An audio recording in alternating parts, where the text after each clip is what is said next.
Hello friends, take गुरु गौतम प्रसाद के इस YouTube channel में आपका स्वागत है।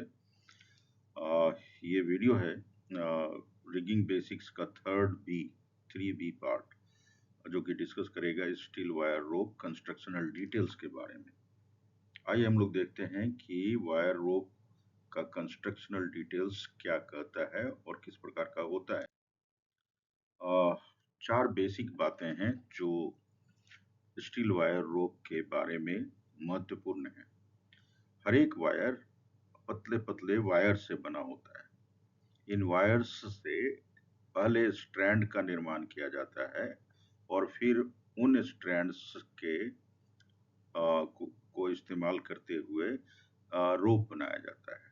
तो इन वायर्स को पहले स्ट्रैंड बनाने के लिए उन्हें हेलिकल पैटर्न में लेइंग कर दिया जाता है और फिर उन स्ट्रैंड्स का इस्तेमाल करते हुए उन्हें अगेन हेलिकल पैटर्न में लेइंग किया जाता है वायर रोप बनाने के लिए। तो दो बार लेइंग होता है, एक स्ट्रैंड के रूप में पहले और फिर उन स्ट्रैंड्स को मिला करके वायर रोप के रूप में। अब आता है हर एक वायर रोप के, स्टील वायर रोप हो या कोई अन्य प्रकार का वायर रोप हो, तो उसमें एक कोर होता है। स्टील वायर रोप में तो कोर होना ही होना है। तो कोर होता है जो फाइबर का हो सकता है या स्टील का कोर हो सकता है। इसे और भी डिटेल में हम लोग आगे आने वाले प्रेजेंटेशन में देखेंगे। फोर्थ मोस्ट इम्पॉर्टेंट पार्ट है ल्यूब्रिकेशन। इसके बारे में भी हम लोग आगे जानेंगे। तो वायर क्या होता है? तो wire steel, iron, stainless steel, monel, bronze, इन मटेरियल्स का बना हुआ होता है। ये स्मॉलेस्ट कंपोनेंट है वायर रोप का और जो कि स्टील वायर रोप को बनाता है। ये इससे इंडिविजुअल स्ट्रैंड्स बनाए जाते हैं। वायर रोप जो है वेराइटी ऑफ ग्रेड्स में बनाया जा सकता है, जिसका strength, resistance to wear, fatigue resistance, corrosion resistance and curve of the wire rope अलग अलग हो सकता है। The wire rope themselves can be coated but most commonly available are, जो सबसे ज्यादा अवेलेबल है वो ब्राइट स्टील या अनकोटेड फिनिश में आता है। Strands of the wire rope consist of two or more wires arranged or twisted in a specific arrangement. These individual wires are laid in a helical pattern. जैसा मैंने कहा था, इन wires को helical pattern में laying कर दिया जाता है। Strands made the larger diameter wires are more resistant to abrasion. जो ज्यादा डायमीटर के होते हैं, they are more resistant to abrasion. घिसाव कम होता है उनमें। while strands made of the smaller diameter wires are more flexible. अगर पतले तार से बनाया गया है वायर तो वो ज्यादा फ्लेक्सिबल होगा। मोटा तार से बनाया गया है तो उसका एब्रेसिव रेजिस्टेंस ज्यादा होगा। Core of the wire rope runs through the centre, बीच में दौड़ता है ये रस्सी का, तो ये बीच का पार्ट है जिसे कोर कहा जाता है। एंड सपोर्ट्स द स्ट्रैंड्स, इसके ऊपर स्ट्रैंड्स लपेटे हुए होते हैं, तो ये इन स्ट्रैंड्स को सपोर्ट करता है। आउटर लेयर में जो स्ट्रैंड्स रहते हैं उन्हें सपोर्ट करता है। Helps to maintain their relative position under the loading. जब ये रस्सी पर लोड जाता है तो इनके पोजीशन को, रिलेटिव पोजीशन को मेंटेन करके रखता है। एंड बेंडिंग स्ट्रेसेस, जो भी बेंडिंग स्ट्रेसेस के ऊपर, लोड के ऊपर पड़ता है, उनको मेंटेन करता है। Course can be made from the different materials including natural और सिंथेटिक फाइबर एंड स्टील। तो फाइबर कोर में फाइबर का रहेगा, वो फाइबर कोर सिंथेटिक फाइबर का भी हो सकता है या नेचुरल फाइबर का भी हो सकता है। स्टील कोर में देखेंगे हम लोग कि किस प्रकार के स्टील कोर का बनावट होता है। ल्यूब्रिकेशन महत्वपूर्ण चीज है क्योंकि ये फ्रिक्शन जो वायर्स के बीच में फ्रिक्शन होता है लोड पे जाने के बाद, या इंटर स्ट्रैंड, दो स्ट्रैंड्स के बीच में या मल्टीपल स्ट्रैंड्स के बीच में जो फ्रिक्शन होता है लोड पर जाने के बाद, उनको कम करता है। दूसरा इसका काम है कि ये कोरोजन से प्रोटेक्शन देता है। सो ल्यूब्रिकेशन जो है एक महत्वपूर्ण पार्ट है स्टील वायर रोप का। यहाँ पे दो तरह का कंस्ट्रक्शन दिखाया गया है, एक मेरी बाईं ओर पिक्चर है और दूसरा जो है दाईं ओर पिक्चर है। जो बाईं ओर का कंस्ट्रक्शन है इसमें एब्रेसिव रेजिस्टेंस नाम का मैकेनिकल प्रॉपर्टी है, और जबकि दाएं ओर वाले में फटिग रेजिस्टेंस है। दोनों ही मैकेनिकल प्रॉपर्टीज हैं। एक वायर रोप को डिफाइन करने के लिए उनके कंस्ट्रक्शनल प्रॉपर्टीज इस प्रकार से हैं: length, size, preformed or non-preformed, direction and type of the lay, finish of the wire rope and grade of the rope and type of the rope। तो आइए हम लोग देखते हैं एक एक करके कि इनका क्या महत्व है। स्टील वायर रोप में लेंथ को फीट में मेजर किया जाता है, and when it is wrapped around the drum में जब लपेटा जाता है डिलीवरी के लिए, जब मैन्युफैक्चरर उसे बना करके बेचता है तो उसे फीट में मेजर करके एज पर रिक्वायरमेंट भेजा जाता है कस्टमर को। साइज का मतलब होता है डायमीटर, तो इसको mm या इंचेज में मेजर किया जाता है। यहाँ पे स्ट्रैंड पैटर्न्स दिखाए गए हैं डिफरेंट प्रकार के। तो इसमें एक सेंटर, एक पर्टिकुलर स्ट्रैंड जिसका नाम है सिंगल लेयर, इसमें एक सेंटर में वायर है सर्टेन स्पेसिफिक डायमीटर का, सेम डायमीटर का एक फर्स्ट लेयर बनाया गया है। जैसे इसमें 6 वायर्स हैं और सेंटर में एक वायर है। फिलर वायर पैटर्न में आप देखिए, एक सेंटर में वायर है, सेम डायमीटर का एक फर्स्ट लेयर है और फिर एक सेकेंड लेयर है सेम डायमीटर का, बट जो क्राउन टू क्राउन पोजीशन है, दो दो कंसेक्यूटिव वायर्स का, उनके क्राउन पे जो अपर ऊपर के लेयर के वायर हैं उनके बीच में जो गैप बन रहा है, ये गैप में एक पतला तार डाला जाता है जिसे फिलर वायर कहा जाता है। इसी कारण से इस पैटर्न का नाम फिलर वायर पैटर्न पड़ जाता है। इसके बाद का जो पैटर्न है उसमें एक वायर, एक सेंटर वायर है और उसके चारों तरफ आप देख पा रहे हैं कि 3 3 6 और 3 9 9 वायर हैं।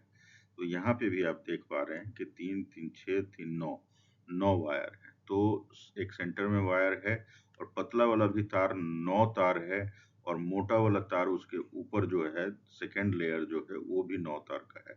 तो इसमें सीले पैटर्न इसको बोलते हैं। इसमें दोनों लेयर में नंबर ऑफ वायर्स जो है सेम रहता है। और दूसरा चीज है कि जो बड़ा डायमीटर वाला वायर है वो दो छोटे डायमीटर वाले, पतले डायमीटर वाले वायर के वैली में बैठा दिए जाते हैं। तो यहाँ देखिए ये दो दो छोटा छोटा जो वायर है उसका वैली में बैठा हुआ है ये। और अब आते हैं हम लोग चौथे वाले पैटर्न में। इसमें देखिए सेंटर वायर है और फिर सेम डायमीटर का फर्स्ट लेयर है, but second layer mix diameter का है। और जो पतला वाला तार है सेकेंड लेयर का, वो क्राउन पे है, और जो मोटा वाला तार है वो वैली में बैठा हुआ है। तो इस प्रकार से इसका पैटर्न है, इसको वारिंगटन पैटर्न बोलते हैं। और इन सभी पैटर्न को अगर मिक्स करके एक पैटर्न बनाए तो उसे कंबाइंड पैटर्न कहते हैं। The number of wires of the layers of the wires, the number of wires per layer, and the size of the wires per layer all affect the strand pattern। सभी कुछ strand pattern को affect करता है। Wire rope can be constructed using one of the following patterns and can be constructed using two or more of the patterns shown here। तो चलिए हम लोग आगे बढ़ते हैं। यहाँ पे इन्हीं पैटर्न्स को जो मैंने आपको एक्सप्लेन कर दिया है ऑलरेडी, उन्हीं को लिख करके एक्सप्लेन किया गया है। तो मैं इस स्लाइड को स्किप कर रहा हूँ। आइए हम लोग आगे बढ़ते हैं। प्री फॉर्म्ड वायर रोप क्या होता है? प्री फॉर्म्ड वायर रोप में स्ट्रैंड्स और wires are perform during the manufacturing process. तो इनको मैन्युफैक्चरिंग प्रोसेस के दौरान प्री फॉर्मिंग कर दिया जाता है हेलिकल पैटर्न में, and that will take finished wire rope. जब क्लोजिंग किया जाता है उसके पहले प्री फॉर्मिंग स्ट्रैंड को किया जाता है, और स्ट्रैंड जो है रस्सी को बनाता है हेलिकल पैटर्न में। सारा काम मशीन के द्वारा किया जाता है। प्री फॉर्म्ड वायर रोप जो होते हैं इनका कुछ एडवांटेजेज है कि ये ड्रम पे बहुत ही बढ़िया से स्पूलिंग करते हैं। इसका मतलब उनका लपटाना जो है ड्रम का ऊपर में बहुत शानदार हो तरीके से होता है और वो स्लॉट में बहुत अच्छी तरीके से बैठ जाते हैं। Needs greater flexibility and requires more fatigue resistance when bending. जब वो ड्रम के ऊपर बेंड होते हैं तो उनका फटीग रेजिस्टेंस का जरूरत होता है।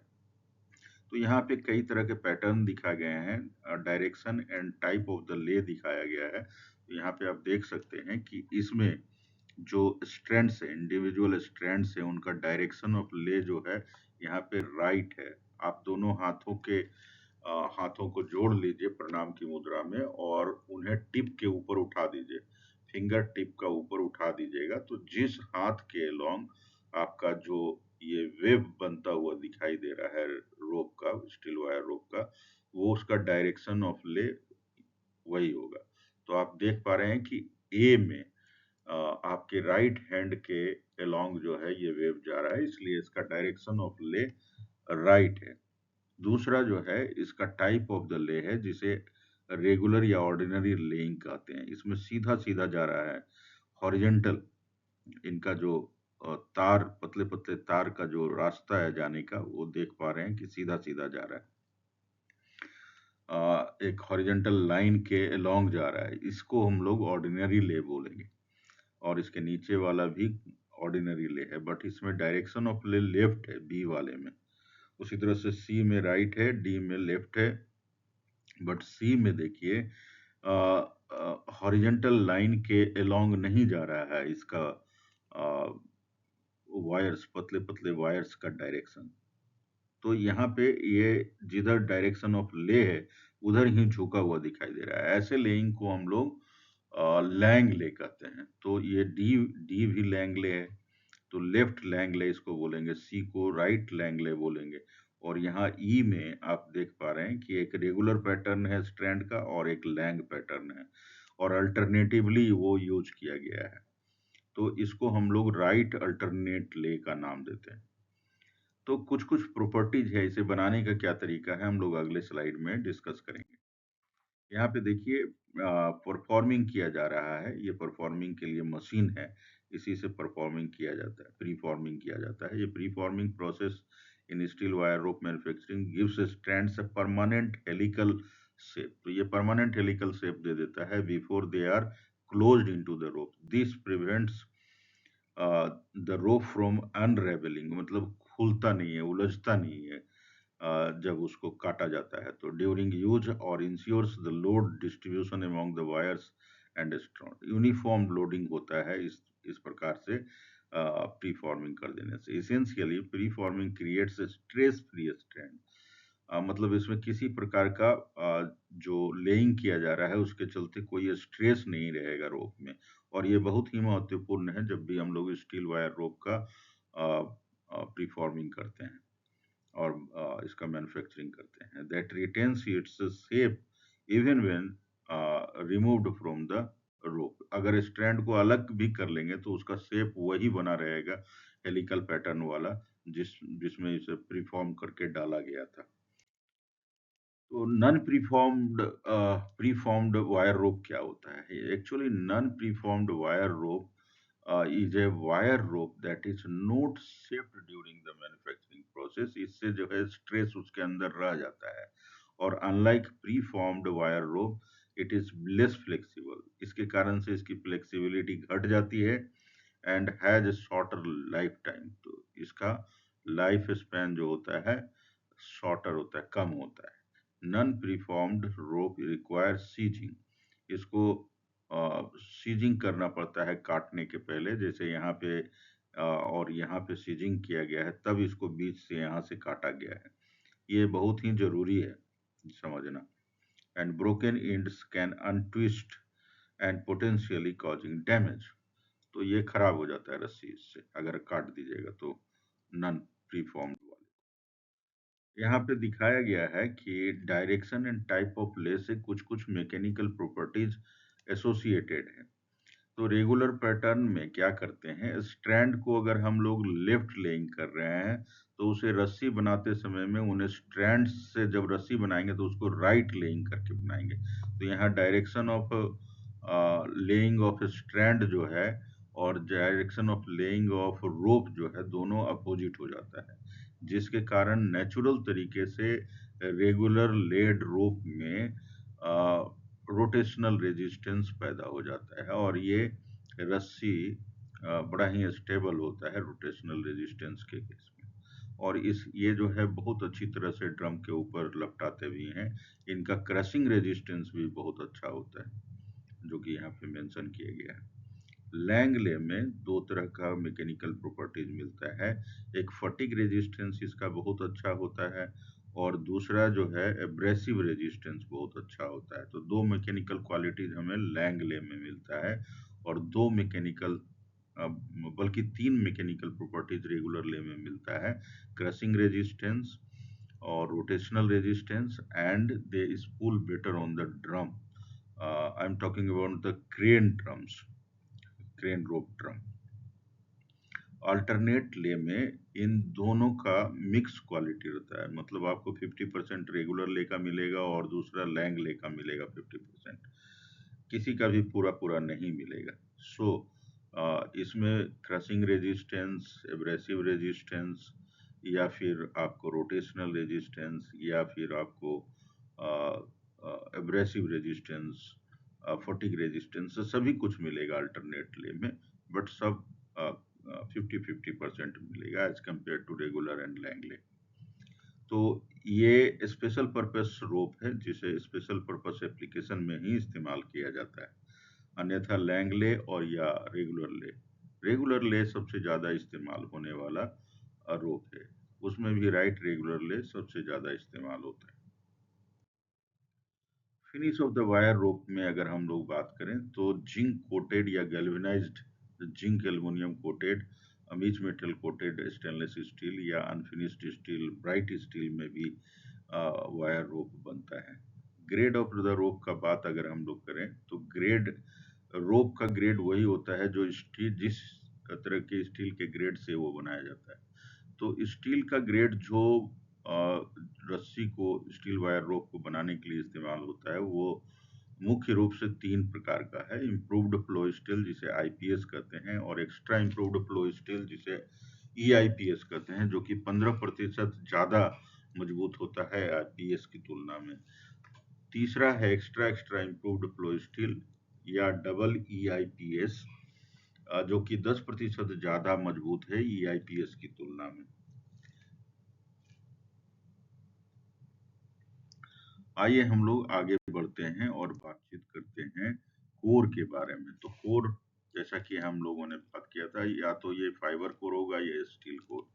फाइबर कोर में ये फाइब्रस मटेरियल का कोर बनाया जाता है, जिसमें हेम्प का कोर हो सकता है जो कि एक नेचुरल फाइबर है, सीसल का हो सकता है या फिर मनीला रोप का हो सकता है या कॉटन रोप का हो सकता है या फिर किसी पॉलीप्रोपाइलिन रोप का हो सकता है, सिंथेटिक फाइबर का अगर हम लोग बात करें, या नायलॉन का हो सकता है।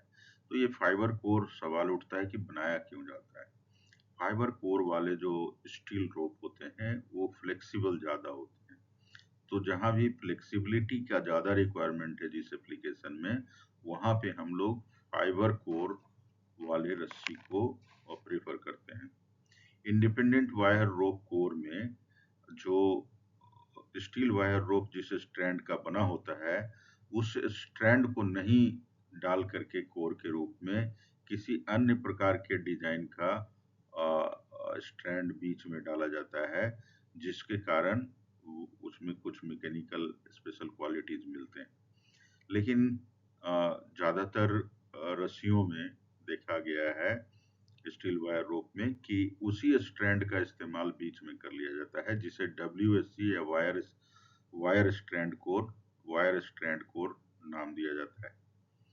IWS RC इसलिए बोला जाता है कि इसका कोर का डिजाइन जो है इंडिपेंडेंट है आउटर लेयर में जितने स्ट्रैंड डाले गए हैं उनसे। चलिए हम लोग आगे बढ़ते हैं। यहाँ पे हम लोगों ने डिस्कस कर लिया टाइप्स ऑफ कोर को और उनके बनावट को। यहाँ पे दिखाया गया है कि बीच में कोर है, यहाँ पे आउटर लेयर है और उसके अंदर फिर लेयर है, फिर लेयर है। तो इस तरह से एक आउटर लेयर है और बीच में कोर है जिससे कि रस्सी बनाया गया है। यहाँ पे फाइबर कोर का लेंग दिखाया गया है। फाइबर कोर वाला रस्सी है ये। यहाँ पे दिखाया गया है आपको WSC, जिसमें आप देख सकते हैं कि जो बाहर के स्ट्रैंड हैं उसी प्रकार का बनावट सेंटर में भी जो कोर है उसका भी बनावट सेम है। तो जो स्ट्रैंड का इस्तेमाल हम लोग आउटर लेयर में कर रहे हैं, सेम स्ट्रैंड अगर कोर में इस्तेमाल कर रहे हैं तो उसे WSC या वायर स्ट्रैंड कोर कहा जाता है। जबकि आप देख रहे हैं IWRC independent wire rope core में कोर का जो बनावट है वो अलग है। जो बाहर का स्ट्रैंड है उसके बनावट से बिल्कुल भिन्न है। दोनों में अंतर है। इसीलिए इसको इस कोर को इंडिपेंडेंट वायर रोप कोर कहा जाता है। तो हम लोग आगे बढ़ते हैं। इसमें कुछ मैकेनिकल प्रॉपर्टीज है जिसको मैं डिस्कस करना चाहूंगा। Excellent crush and distortion resistance with longer fatigue life and higher breaking strength इसमें हम लोगों को मिलता है। जबकि WSC जो है simple and cost effective suitable for small diameter rope के लिए है। और IWRC जो पैटर्न है ये small wire rope is used as as the core. तो ये जो है बड़ा डायमीटर का वायर के लिए भी इस्तेमाल किया जाता है। यहाँ पे based on what we have learned this rope description would provide the user with the following information. तो ये डिस्क्रिप्शन शॉर्ट में स्टील वायर रोप का इस प्रकार से लिखा जाता है। इस प्रकार से नोमेनक्लेचर इसका किया जाता है, नामकरण किया जाता है, ताकि सारे कुछ एक ही लाइन में आपको समझ में आ जाए। तो 1 इंच का मतलब होता है 1 इंच डायमीटर का रोप है। 6x25 का मतलब होता है 6 स्ट्रैंड है आपके वायर रोप में और 25 वायर एक स्ट्रैंड में इस्तेमाल किया गया है। फीलर वायर पैटर्न है इसका स्ट्रैंड पैटर्न। और EIP मतलब एक्स्ट्रा इम्प्रूव्ड फ्लो स्टील का बना हुआ है। RRL का मतलब है राइट रेगुलर ले टाइप का ये। This is called direction and type of the ले। तो राइट रेगुलर ले टाइप का ये स्टील वायर रोप है और इसका कोर जो है IWRC टाइप का कोर है। तो यहाँ पे पूरा का पूरा डिस्क्रिप्शन इस शॉर्ट नोमेनक्लेचर में आ जाता है। इसी प्रकार से मैन्युफैक्चरर भी लिखते हैं और समझने वाले भी समझते हैं। आइए हम लोग आगे बढ़ते हैं। यहाँ पे रोप का कंस्ट्रक्शन दिखाया गया है। एक वायर है, वायर से स्ट्रैंड बनाया गया और इस स्ट्रैंड से फिर रोप का निर्माण किया गया। यहाँ कंप्लीट रोप दिख रहा है। ये वायर है, ये सेंटर वायर है और ये स्ट्रैंड है और ये पूरा का पूरा रोप है। Different types of wire rope. The classification of the wire rope provides a total number of strands as well as nominal and the exact number of wires in each strand. And these general classifications may not reflect the actual construction of the strand. However, all the wire ropes of the same size and the wire grade in each classification will have the same strength and weight ratings and usually the same pricing। लगभग लगभग same pricing होता है सबका। The table below shows, आगे जो table दिखाएंगे उसमें most common wire rope configuration arranged in specific classification. तो यहाँ पे क्लासिफिकेशन किया गया है। ये क्लास है 6x7 जिसमें 6 स्ट्रैंड होंगे आउटर लेयर में और इसमें 3 पर स्ट्रैंड जो है 3 से 14 वायर तक वेरी कर सकता है। यहाँ पे 7 लिखा गया है, इसका मतलब 7 ही नहीं रहेगा, 7 से ज्यादा भी हो सकता है, कम भी हो सकता है। तो ये क्लास है, इस क्लास में 3 से 14 तक वायर जो है वेरी कर सकता है। उसी तरह से 6x19 क्लास में 15 से 26 नंबर ऑफ वायर तक वेरी कर सकता है। 6x36 में 27 to 49 वायर्स वेरी कर सकता है। 6x61, 6x91, 7x19, 7x36, 8x7, 8x19, 8x36, 8x61 इस प्रकार के क्लासेज हैं और इनमें नंबर ऑफ वायर्स इस प्रकार से वेरी कर सकता है। यहाँ पे रोटेशनल रेजिस्टेंस वायर दिखाया गया है।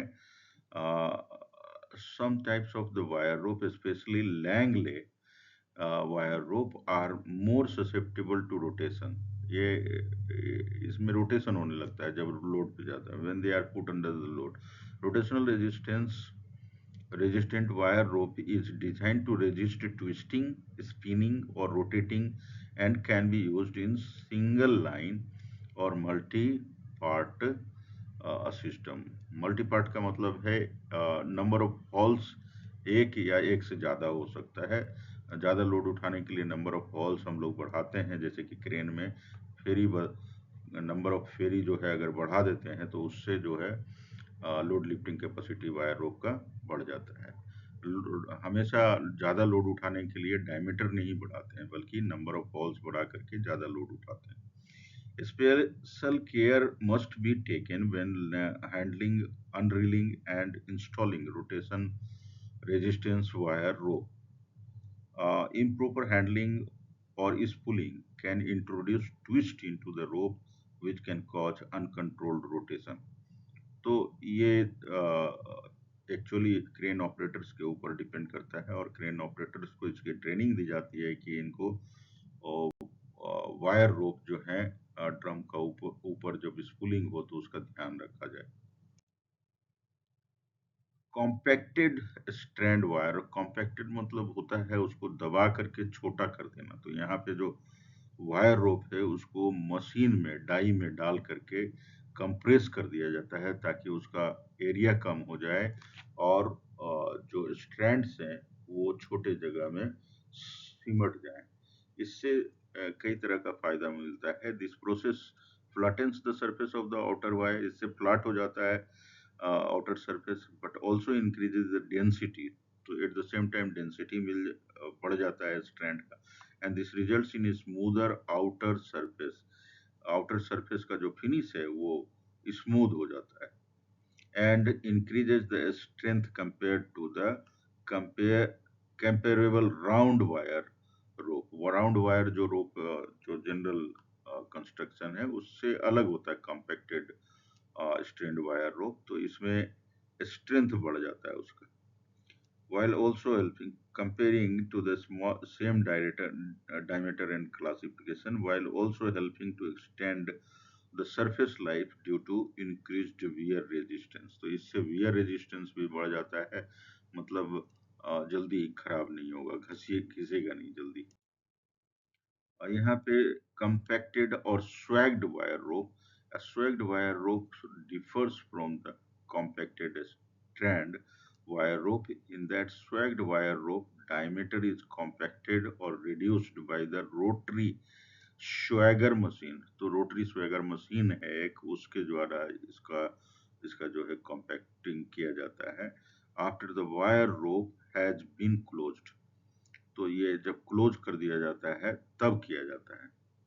A swagged wire rope can be manufactured using round or compacted strand. तो swagged wire rope can be manufactured using round or compacted strands. तो इनका मैन्युफैक्चरिंग इन्हीं से compacted strand से किया जाता है. तो इसके लिए अलग मशीन होते हैं basically. The advantage of the swagged wire rope are that they are more resistant to wear and have better crushing resistance and high strength found compared to round wire rope of equal diameter and classification. However, swagged wire rope may have less bending fatigue resistance. इसका एक demerit है, इसका bending fatigue resistance जो होता है वो कम हो जाता है कॉम्पैक्टिंग की वजह से. यहाँ पे प्लास्टिक कोटेड वायर रोप का बात किया जा रहा है कि प्लास्टिक कोटेड वायर रोप से प्रोटेक्शन मिलता है स्टील वायर रोप को against any kind of abrasion. घिसाव वाला जो कोर्स है उससे इसको प्रोटेक्शन मिलता है. वियर इसका ज़्यादा नहीं हो पाता है. अदर इन्वायरमेंटल फैक्टर्स से भी इसको प्रोटेक्ट करता है, जैसे कोरोजन वगैरह का डर रहता है. तो प्लास्टिक कोटिंग कर देने से कोरोजन नहीं होता है वायर रोप का. हाउएवर बिकॉज ऑफ अगर प्लास्टिक कोटिंग आप कर देते हैं तो अंदर में जो स्ट्रैंड का वायर्स है वो टूट रहा है कि क्या हो रहा है वो दिखाई नहीं देता है। तो इंस्पेक्शन इसमें बड़ा मुश्किल हो जाता है और कब जो है रस्सी टूट जाएगा ये आपको हो सकता है पता ना चल पाए, तो ये थोड़ा डेंजरस हो जाता है। प्लास्टिक फील्ड वायर रोप्स, ये जो है प्लास्टिक इम्प्रिग्नेटेड वायर रोप भी कहा जाता है, पीआई शॉर्ट में बोलते हैं। Plastic filled wire rope are impregnated with matrix of plastics, matrix of plastics where internal spaces between the strands and wires are filled. तो इनके बीच का जो जगह होता है उसको प्लास्टिक मटेरियल से फिल कर दिया जाता है। Plastic filling helps to improve bending fatigue, तो इससे बेंडिंग फटीग इसका सुधर जाता है और बेहतर हो जाता है। By reducing the wear internally, internally जो वियर लोड के पर जाने के बाद या बेंडिंग के चलते होता था वो नहीं होगा, internally or externally.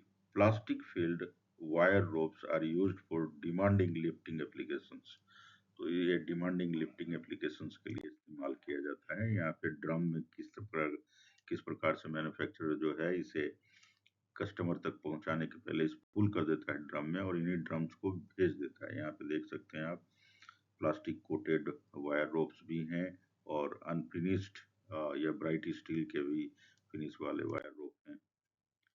तो वायर रोप को एक कॉम्प्लेक्स मैकेनिकल मशीनरी के रूप में हम लोग देख सकते हैं, और इसके जो क्वालिटीज हैं यहाँ पे 5 और 2 7 क्वालिटी हैं, जिसमें पहला दो जो है इसेंशियल क्वालिटी है, ये तो चाहिए ही चाहिए वायर रोप में। और उसमें भी जो फर्स्ट है स्ट्रेंथ, जो कि सबसे जरूरी चीज है। किसी भी वायर रोप को हम बनाते हैं तो उसमें ताकत होनी चाहिए भार उठाने की। दूसरा फ्लेक्सिबिलिटी होनी चाहिए उसमें। अब कितनी फ्लेक्सिबिलिटी होनी चाहिए उसका बनावट पे भी डिपेंड करता है। एब्रेसिव रेजिस्टेंस होना चाहिए, जो घिसाव कम हो उसमें। क्रशिंग रेजिस्टेंस होना चाहिए, उसमें दबना नहीं चाहिए लोड के अंदर में आसानी से। फटिग रेजिस्टेंस होना चाहिए, जल्दी से वो उसका फटिग नहीं होना चाहिए, यानी लंबा चलना चाहिए रस्सी। फटिग हो जाने के बाद में वो लोड उठाने के लायक नहीं रहता है रस्सी, या लोड उठाया जाए जबरदस्ती तो वो गिरने का भय बन जाता है, डर रहता है। कोरोजन रेजिस्टेंस में कोरोड नहीं होना चाहिए, ऐसा बनावट होना चाहिए रस्सी का कि उसमें आसानी से कोरोजन ना हो। रोटेशनल रेजिस्टेंस का मतलब है उसमें ट्विस्टिंग फोर्सेज ना रहे, ताकि लोड के ऊपर जाने के बाद में वो घूमना ना शुरू कर दे। When you select a piece of the rope that is resistant to one property, you will most likely have to trade off that affect another property। मतलब एक प्रॉपर्टी अगर आपको चाहिए तो हो सकता है आपको दूसरा प्रॉपर्टी सेक्रीफाइस करना पड़े। जैसा कि एग्जांपल दिया गया है, fibre rope core will have more flexibility but may have less crushing resistance. Flexibility fibre rope core का बढ़िया होगा लेकिन क्रशिंग रेजिस्टेंस में कमजोर होगा। A rope with a large diameter wire will be more abrasive resistant but will offer less fatigue resistance। तो ये दोनों चीज में आपको ट्रेड ऑफ करना पड़ेगा। आप सारे क्वालिटी चाहेंगे कि मिल जाए मेरे को एक रोप में, तो शायद वो पॉसिबल नहीं है। यहाँ पे गैल्वेनाइज्ड वायर रोप का बात किया गया है, जो कि कोरोजन रेजिस्टेंट बनाता है स्टील वायर रोप को, और कोरोजन रेजिस्टेंट होने से जल्दी खराब नहीं होता है, एटमॉस्फेरिक कंडीशंस को बियर कर सकता है। Thick coating of the wire rope zinc to the steel cable makes it more almost immune to the rust and corrosion attacks, making it good material for various commercial, industrial and marine and outdoor applications। तो जहाँ भी outdoor applications में इस्तेमाल करना है wire रोप, उसको galvanised wire रोप हम लोग लगाते हैं। Uses of galvanised wire rope यहाँ पे बताया गया है। तो यहाँ पे मैं लास्ट पैराग्राफ से पढ़ रहा हूँ। Steel cables are also, steel cable के बारे में ये बता रहा है। गैल्वेनाइज्ड यहाँ पे है, galvanised wire rope are used in the wide range of industries from paper pulp, utilities, appliances, and communication to manufacturing, aircraft, marine, and automotive industries. There are many size and diameter varieties which range from 100 pound to 14,000 pounds breaking strength. Uh, अगला है steel cables are also used in conveyor systems and manual and electric vehicles as well as art and the craft settings and bidding projects because of sin yani luster and rust-proof nature of steel cable. It is also popular among the landscrapers, tag and ribbon manufacturers, jewelers, shipyard contractors, and even do-it-yourself kind of the people. Best of all, galvanized wire cable can be recycled several times for various purposes. तो इसको recycle भी कर सकते हैं, ये इसका advantage है। और यहाँ पे आइए देखिए स्टेनलेस स्टील के बारे में बताया गया है। स्टेनलेस स्टील वायर रोप क्या फायदा है? तो stainless steel wire rope is a type of the wire rope constructed from the strands of the stainless steel wires known for its strength, flexibility and resistance to corrosion. तो corrosion resistant होता है, सबसे बढ़िया quality इसका ये है।